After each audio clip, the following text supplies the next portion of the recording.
RGPV diploma के previous year के question paper को सॉल्व करने की सीरीज़ के इस वीडियो में हम ईयर 2024 के कंप्यूटर प्रोग्रामिंग का क्वेश्चन पेपर सॉल्व कर रहे हैं। और आज के इस वीडियो में हम इस क्वेश्चन पेपर का क्वेश्चन नंबर 2 का ऑप्शन ए सॉल्व करेंगे।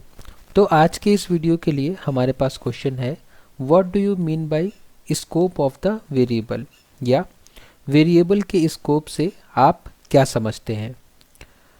तो अगर आपके सेमेस्टर एग्ज़ाम में आपसे पूछा जाता है कि वेरिएबल के स्कोप से आप क्या समझते हैं, तो आप इस क्वेश्चन का आंसर कुछ इस तरीके से लिख सकते हैं। तो चलिए आज के इस वीडियो में हम इस क्वेश्चन के इस आंसर को लाइन बाय लाइन समझना शुरू करते हैं। तो इस क्वेश्चन के जवाब में आप सबसे पहले लिख सकते हैं कि वेरिएबल का स्कोप उस क्षेत्र को दर्शाता है जहां उस वेरिएबल को पहचाना और उपयोग किया जा सकता है। तो वेरिएबल का स्कोप क्या है? वो एक एरिया है, वो एक क्षेत्र है प्रोग्राम के अंदर जहां उस वेरिएबल को एक्सेस किया जा सकता है। यह निर्धारित करता है कि प्रोग्राम के किस भाग में वह वेरिएबल मान्य या एक्सेसिबल रहेगा। वेरिएबल का स्कोप हमें बताता है कि कोई वेरिएबल प्रोग्राम के किसी हिस्से में एक्सेसिबल रहेगा या नहीं रहेगा। स्कोप को मुख्यतः दो प्रकारों में वर्गीकृत किया जा सकता है। पहला है लोकल स्कोप और दूसरा है ग्लोबल स्कोप। तो चलिए सबसे पहले हम समझते हैं कि लोकल स्कोप क्या होता है किसी वेरिएबल का। तो जब कोई वेरिएबल किसी फंक्शन या ब्लॉक के अंदर डिक्लेयर किया जाता है तो वह केवल उसी फंक्शन या ब्लॉक के अंदर उपयोग किया जा सकता है। तो अगर हम किसी वेरिएबल को किसी फंक्शन या ब्लॉक के अंदर डिक्लेयर करते हैं तो हम उस वेरिएबल को बस उसी फंक्शन या ब्लॉक के अंदर ही उपयोग कर सकते हैं। यह वेरिएबल फंक्शन या ब्लॉक के बाहर मान्य नहीं होता। तो उस वेरिएबल को जिसको हमने फंक्शन के अंदर या ब्लॉक के अंदर डिक्लेयर किया है उसको हम फंक्शन या ब्लॉक के बाहर हम एक्सेस नहीं कर सकते। एग्जाम्पल के लिए जैसे कि हम ये नीचे लिखा हुआ सी प्रोग्राम देख सकते हैं। इस सी प्रोग्राम के द्वारा समझाया गया है कि कैसे एक लोकल वेरिएबल x सिर्फ डिस्प्ले फंक्शन के अंदर ही एक्सेस हो सकता है, क्योंकि ये बस डिस्प्ले फंक्शन के अंदर ही डिक्लेयर किया गया है। तो चलिए इस प्रोग्राम को समझते हैं और देखते हैं कि कैसे लोकल वेरिएबल बाकी प्रोग्राम से एक्सेस नहीं किया जा सकता। तो इस प्रोग्राम की शुरुआत में सबसे पहले हमने इंक्लूड किया है stdio.h नाम की हेडर फाइल को। उसके बाद में कंपाइलर डिस्प्ले फंक्शन को देखेगा लेकिन इग्नोर करके ढूंढेगा किसको? मेन फंक्शन को। कंपाइलर मेन फंक्शन को एग्जीक्यूट करना शुरू करेगा और सबसे पहले मिल जाएगा उसको फंक्शन कॉल। तो कंपाइलर सबसे पहले जाएगा किसके पास? डिस्प्ले फंक्शन के पास। डिस्प्ले फंक्शन के अंदर सबसे पहले हमें मिलेगा वेरिएबल का डिक्लेरेशन। तो यहाँ पे एक वेरिएबल डिक्लेयर किया गया है x नाम का, जो कि इंटीजर टाइप का है और जिसमें वैल्यू असाइन की गई है 10। तो उसके बाद नेक्स्ट लाइन क्या है? इस वेरिएबल की वैल्यू को प्रिंट करने के लिए एक मैसेज दिया गया है। तो यहाँ पे वेरिएबल की वैल्यू प्रिंट हो जाएगी x = 10। उसके बाद में ये फंक्शन ख़त्म हो जाएगा और कंट्रोल हमारा वापस आ जाएगा इसी प्रोग्राम में। लेकिन इस प्रोग्राम में अगर हम ये प्रिंटफ वाली लाइन को एग्जीक्यूट करें तो हमें एरर मिलेगी। क्यों? क्योंकि x को हमने तो ऊपर डिक्लेयर किया है इस फंक्शन में, इस डिस्प्ले नाम के फंक्शन में हमने x को डिक्लेयर किया है, इसलिए हम इस x को इस मेन फंक्शन से एक्सेस नहीं कर सकते। इसलिए इस लाइन को कमेंट किया गया है। अगर ये लाइन कमेंटेड है तो आपका प्रोग्राम सही से रन कर जाएगा, लेकिन अगर मैं इस कमेंट को रिमूव करके इस प्रोग्राम को रन करूँगा तो हमें एक एरर मिलेगी और वो एरर होगी कि x is not accessible here. तो इस तरीके से ये प्रोग्राम एंड हो जाएगा और हमें आउटपुट में मिल जाएगा कि लोकल वेरिएबल की वैल्यू है x = 10।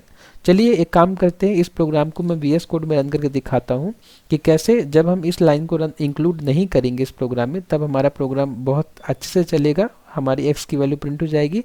लेकिन जैसे ही इस लाइन को मैं इंक्लूड करूँगा तो हमारे प्रोग्राम में एरर आ जाएगी। तो मैंने अपना VS कोड ओपन कर लिया है और वही कोड लिख दिया है जो अभी हम डिस्कस कर रहे थे। देखिए x जो है ये डिस्प्ले नाम के वेरिएबल के अंदर डिक्लेयर किया गया है और जब हम x को इस फंक्शन के अंदर ही एक्सेस करेंगे यहाँ पे तो हमारा प्रोग्राम सक्सेसफुली रन होगा। तो मैं इस प्रोग्राम को रन करता हूँ। रन करने के बाद जो हमारा आउटपुट होगा उसमें हमें मैसेज मिलेगा कि local variable x is equal to 10। ठीक है, हमें ये मैसेज मिल रहा है। इस लाइन को कमेंट किया गया है, लेकिन अगर इस कमेंट को मैं ओपन करता हूँ तो इसका मतलब क्या हुआ कि हम मेन फंक्शन के अंदर से हम x को एक्सेस करने की कोशिश कर रहे हैं। देखिए यहाँ पे हम प्रिंट कराना चाह रहे हैं x की वैल्यू जो कि डिक्लेयर किया गया है किसी और फंक्शन के अंदर, तो हमें एरर मिलेगा। मैं इस प्रोग्राम को फिर से रन करता हूँ। रन करने के बाद जैसे कि आप देख सकते हैं यहाँ पे error x is not accessible here. तो हम x को जो कि किसी और फंक्शन में डिक्लेयर किया गया है हम दूसरे फंक्शन से एक्सेस नहीं कर सकते।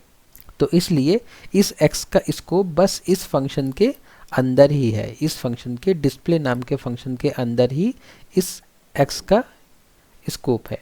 ठीक है, हम इसको बाहर से एक्सेस नहीं कर सकते। तो इस कोड को लिखने के बाद आप अपने एग्ज़ाम में आउटपुट लिख सकते हैं, बता सकते हैं कि इस प्रोग्राम को रन करने पे हमें कुछ इस तरीके का आउटपुट मिलेगा। फिर आप एक्सप्लेन कर सकते हैं कि यहाँ x केवल डिस्प्ले फंक्शन के अंदर उपयोग हो सकता है, मेन फंक्शन में इसे एक्सेस करने पर एरर होगी। उसके बाद जो दूसरा स्कोप है वो है ग्लोबल स्कोप। जब कोई वेरिएबल फंक्शन के बाहर डिक्लेयर किया जाता है तो वह पूरे प्रोग्राम में कहीं भी उपयोग किया जा सकता है। तो अगर हम वेरिएबल को डिक्लेयर करें फंक्शन के बाहर, ठीक है, किसी भी फंक्शन के अंदर हम उसको डिक्लेयर ना करें तो हम उसको पूरे प्रोग्राम में कहीं से भी एक्सेस कर सकते हैं। यह वेरिएबल सभी फंक्शन के लिए मान्य रहता है, यह सभी फंक्शन के लिए वैलिड रहता है अगर हम उसको डिक्लेयर करते हैं किसी मतलब सारे फंक्शन के बाहर। तो इसको एक एग्जांपल से हम समझ सकते हैं। ये एग्जांपल में हमने एक सी प्रोग्राम लिखा है जिसमें हमने एक वेरिएबल बनाया है y नाम का, जो कि एक ग्लोबल वेरिएबल है। क्यों? क्योंकि ये किसी फंक्शन के अंदर डिक्लेयर नहीं किया गया है, ये बाहर डिक्लेयर किया गया है। ठीक है, तो इस वेरिएबल को हम किसी भी फंक्शन से एक्सेस कर सकते हैं। जैसे कि आप ये सी प्रोग्राम देख रहे हैं, इस सी प्रोग्राम में सबसे पहले हमने #stdio.h लिखा है। उसके बाद में हमने y नाम का एक वेरिएबल बनाया है जिसकी वैल्यू है 20। ये इंटीजर टाइप का वेरिएबल है। उसके बाद जब हमारा प्रोग्राम आगे एग्जीक्यूट होगा तो डिस्प्ले फंक्शन के पास नहीं, हमारा प्रोग्राम जाएगा कहाँ? मेन फंक्शन के पास। और मेन फंक्शन के पास पहुँचने के बाद सबसे पहले प्रिंट करेगा ये वाली लाइन को। और इस लाइन में कहा गया है कि हम y की वैल्यू को प्रिंट कर रहे हैं, तो y की वैल्यू को प्रिंट करेंगे तो हमें आंसर मिलेगा 20, क्योंकि y की वैल्यू 20 है और ये ग्लोबल वेरिएबल है, मतलब हम किसी भी फंक्शन के अंदर से इस y को एक्सेस कर सकते हैं। तो हमने यहाँ पे एक्सेस करके दिखा दिया। उसके बाद हमने डिस्प्ले फंक्शन को कॉल किया तो कंट्रोल हमारा कहाँ चला जाएगा? डिस्प्ले फंक्शन में। और यहाँ से भी हम y की वैल्यू को एक्सेस कर रहे हैं, तो यहाँ भी हम y की वैल्यू को 20 प्रिंट करा सकते हैं। तो इस तरीके से हमने यहाँ पे दिखा दिया इस प्रोग्राम में कि एक ग्लोबल वेरिएबल को हम किसी भी फंक्शन के अंदर से एक्सेस कर सकते हैं। उसके बाद में आप चाहें तो आउटपुट लिख सकते हैं कि हम किसी वेरिएबल को मेन फंक्शन के अंदर से भी एक्सेस कर पा रहे हैं इस y वेरिएबल को, और ग्लोबल वेरिएबल y को हम एक डिस्प्ले नाम के फंक्शन से भी एक्सेस कर पा रहे हैं। तो इस प्रोग्राम में कोई भी एरर नहीं होगी। आप इस प्रोग्राम को रन करेंगे या आपका प्रोग्राम सक्सेसफुली रन हो जाएगा और आप देख सकते हैं कि y को हम दोनों जगह से एक्सेस कर सकते हैं। उसके बाद में आउटपुट लिखने के बाद आप लिख सकते हैं कि यहाँ y को ग्लोबल डिक्लेयर किया गया है, इसलिए इसे मेन और डिस्प्ले दोनों फंक्शन में उपयोग किया गया है। ओके, इतना लिखने के बाद बस आप आंसर खत्म कर सकते हैं। निष्कर्ष लिख सकते हैं कि वेरिएबल के स्कोप से यह तय होता है कि कोई वेरिएबल कहाँ कहाँ तक वैलिड है। तो स्कोप दो तरह के होते हैं, पहला लोकल स्कोप और दूसरा ग्लोबल स्कोप। लोकल स्कोप कब होगा? जब हम किसी वेरिएबल को किसी फंक्शन या ब्लॉक के अंदर हम डिक्लेयर करते हैं, और ग्लोबल कब होगा? जब हम उसे किसी फंक्शन या ब्लॉक के अंदर नहीं, बाहर में डिक्लेयर करते हैं। ब्लॉक मतलब होता है कि किसी वेरिएबल को हम किसी इफ ब्लॉक में या किसी फॉर ब्लॉक में हम डिक्लेयर कर रहे हैं, तो उसको हम ब्लॉक में के अंदर डिक्लेयर करना कहते हैं। या कई बार ऐसा भी होता है कि हम किसी वेरिएबल को, जैसे अगर मैं यहाँ पे इस फंक्शन में अगर मैं यहाँ पे ऐसा कर्ली ब्रैकेट लगा के और यहाँ पे कुछ वेरिएबल डिक्लेयर कर दूँ, मान लीजिए इंट x, तो हम इस वाले x को भी बस इस कर्ली ब्रैकेट के अंदर से ही एक्सेस कर सकते हैं। इसके बाहर से अगर हम एक्सेस करेंगे इस प्रोग्राम में ही तो हमें एरर आ जाएगी। ठीक है, तो ये भी एक ब्लॉक कहलाता है। ब्लॉक जरूरी नहीं है कि सिर्फ इफ़ और लूप का ही ब्लॉक हो, हम ब्लॉक कर्ली ब्रैकेट से भी बना सकते हैं, ये भी एक ब्लॉक है। ठीक है, इसके बीच हम जो भी वेरिएबल डिक्लेयर करेंगे वो बस इसी ब्लॉक के अंदर ही वैलिड होगा। तो इस तरीके से हम दोनों स्कोप के बारे में अपने एग्ज़ाम में लिख सकते हैं और समझा सकते हैं प्रोग्राम के माध्यम से। उसके बाद हम अपने आंसर को ख़त्म कर सकते हैं लिख के कि स्कोप के सही उपयोग से प्रोग्राम को पढ़ना और डिबग करना आसान हो जाता है। ग्लोबल वेरिएबल का उपयोग सोच समझ कर करना चाहिए क्योंकि इसका असर पूरे प्रोग्राम में पड़ता है। तो अगर आप कोई वेरिएबल को ग्लोबली डिक्लेयर कर रहे हैं तो फिर आप इसका यूज़ सोच समझ के करिए, क्योंकि इस वेरिएबल को किसी भी फंक्शन से एक्सेस किया जा सकता है और हो सकता है कोई फंक्शन इसको गलत तरीके से मॉडिफाई कर दे। ठीक है, तो बाद में आपके प्रोग्राम में कुछ एबनॉर्मल रिजल्ट आ सकते हैं। ठीक है, तो इसलिए इस तरीके से आप इस क्वेश्चन का आंसर लिख सकते हैं। उम्मीद है कि आपको ये आंसर समझ में आया होगा। अगर इस आंसर में आपको कोई डाउट है तो प्लीज़ मुझे कमेंट बॉक्स में बताइए। नेक्स्ट वीडियो में हम इस क्वेश्चन पेपर का नेक्स्ट क्वेश्चन सॉल्व करेंगे। वीडियो को लास्ट तक देखने के लिए धन्यवाद।